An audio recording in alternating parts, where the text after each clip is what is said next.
ओम शांति। एक गांव में एक लड़का रहता था। वो लड़का पढ़ाई में बहुत होशियार था, लेकिन उसकी पढ़ाई नहीं हो पाती थी क्योंकि वो लड़का अपना घर भी चलाया करता था। वो रोज अपने खेत में जाता, दिन भर वहां काम करता और शाम को घर वापस आकर वो थोड़ी बहुत पढ़ाई कर लिया करता था।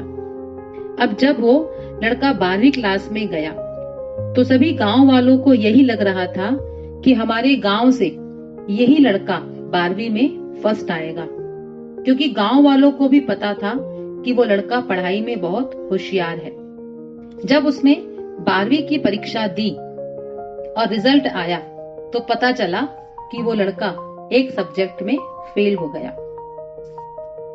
जब गांव वालों को ये बात पता चली तो सारे गांव वाले उस लड़के को ताना देने लगे और उसका मजाक उड़ाने लगे। वो जब भी अपने घर से खेत की ओर जाता, उस रास्ते पर उसे जितने भी लोग मिलते वो सब उसे ताने देते रहते थे। अब वो लड़का लोगों के ताने सुनकर बहुत परेशान हो गया था और ये बात उसने अपने उस्ताद को बताई कि सारे गांव के लोग उसे ताना देते हैं, उसका मजाक उड़ाते हैं। तब उसके उस्ताद ने कहा कि तुम एक काम करो, एक लोटा लो और उसे ऊपर तक दूध से भर लो।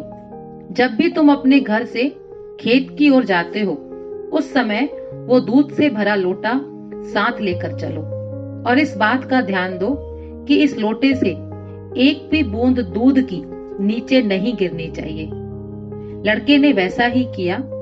जब वो घर से निकलता, दूध से भरा लोटा लेकर के और अपना पूरा ध्यान इस बात पर देता कि इस लोटे से एक बूंद भी दूध की नीचे नहीं गिरनी चाहिए।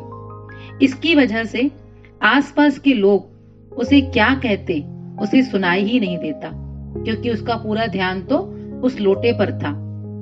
ठीक इसी प्रकार हमें भी अपने लक्ष्य की ओर इतना मगन हो जाना चाहिए, इतनी शिद्दत से मेहनत करनी चाहिए कि आसपास के लोग आपको क्या कह रहे हैं उस पर ध्यान ही न जाए और लोगों की उल्टी सुल्टी बातों का आप पर बिल्कुल ही असर न हो।